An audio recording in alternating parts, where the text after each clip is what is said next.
Innovating Education Learning World in association with WISE, an initiative of Qatar Foundation. This week, Learning World looks at attempts to increase the number of children in school and fight truancy. The methods from incentives to punitive measures also aim to address the causes behind absenteeism, such as poverty. The government in Buenos Aires has set up a school aid program to help some poor families. Let's find out more in this report from Argentina. In Argentina, in the shanty towns around the major cities, especially around Buenos Aires, very few children go to school. They work, they hang about, or they take drugs. This is despite incentive benefits paid to poor families whose children do go to school. Every child must take ID to school so that their parents can be paid the school attendance incentive. Secondly, they must all have up-to-date vaccinations. We carry out medical checks. Thirdly, they must attend regularly.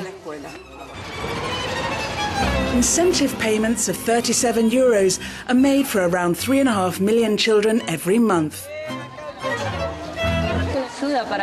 It's a help for every mother. It helps me to look after them properly and set them an example. Otherwise, I don't know what they'd become. They'd walk the streets with a cart like their father gathering bottles, and that's not what I want for them.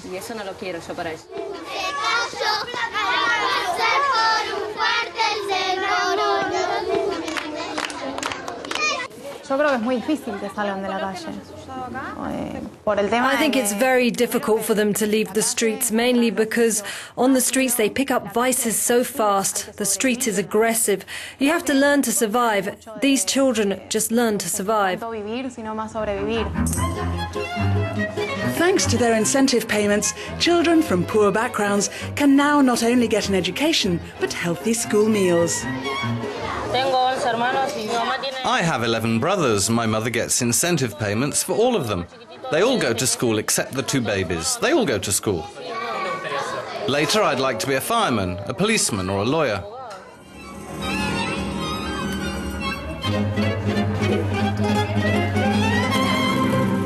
Financial measures are used in a different way in France, where some children apparently play truant out of boredom or a lack of interest in school.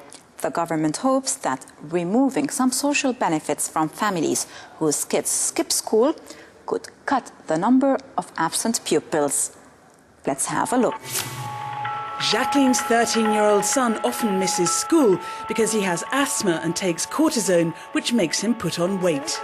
So now the social services are threatening to dock her family benefits. Unfortunately, he gets teased by the other kids and even by the teachers. They call him Michelin Man, fat boy, stinky. No wonder he doesn't want to go back to that school. He doesn't feel accepted there. Quite the opposite, in fact.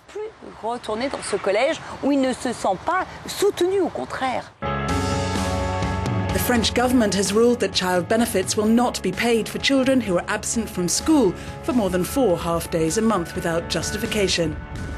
51 families have already been fined and around 30,000 have received formal warnings. In France, 7% of school children regularly skip classes, and 10% of schools have absenteeism rates of 30% or more. Sometimes I skip classes because some of them are useless and we have such long hours. We're here from 8 a.m. till 6 p.m, so sometimes we bunk off in the middle of a lesson because we're fed up. In most classes, there's always someone we never see for the whole year. Sometimes they come a bit, then go away again. It's a whole way of life. French Education Minister Luc Chatel refused to talk to us about absenteeism. Absenteeism is a child's way of sending a message. When a child no longer goes to school, it means something. It can mean many things. The child could be unhappy with life, unhappy at school. The school might not be meeting their needs. The child might not be succeeding academically. It could be any of these messages, and it's always very hard to decode them. This lawyer in Paris says the measure is unfair.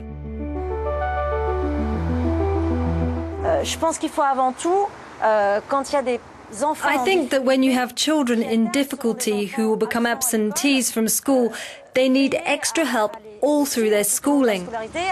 Of course, you're going to say, well, we can't help everyone, but we should offer at least something. We should help them. We shouldn't just fine families because their kids aren't managing, because they're unhappy or ill or adolescent. That's not a good approach. People are asking, rather than fining the families of truants, wouldn't it be better to re-engage young people in schools?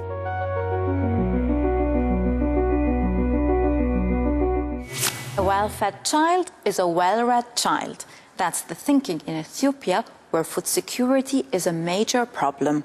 The World Food Programme is offering children a daily meal at school to encourage them to attend. More now in this report.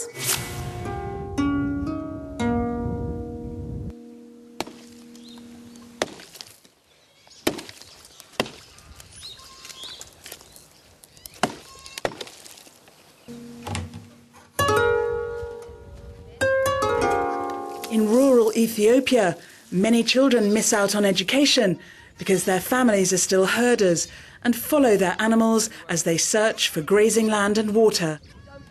But the offer of free school meals is filling classrooms fast. This life is no good for children. I don't want my daughter to live like me, to suffer under the sun like I do.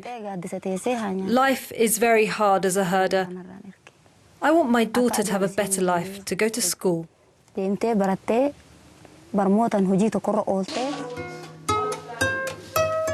now, tempted by the incentive of free school meals, her parents are sending her to school and her future is bright.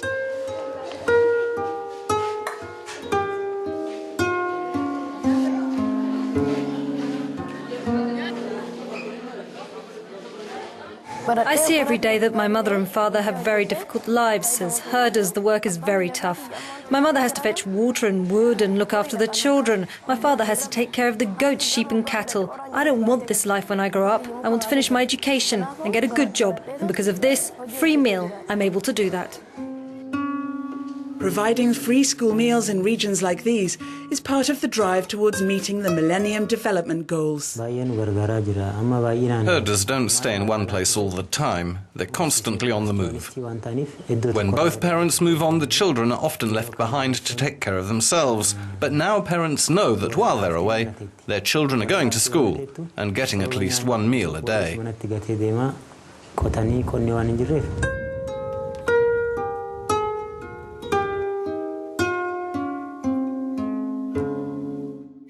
Well, that's it for our close-up on school absenteeism. We will see you again next week. Goodbye for now. Learning World in association with WISE, an initiative of Qatar Foundation.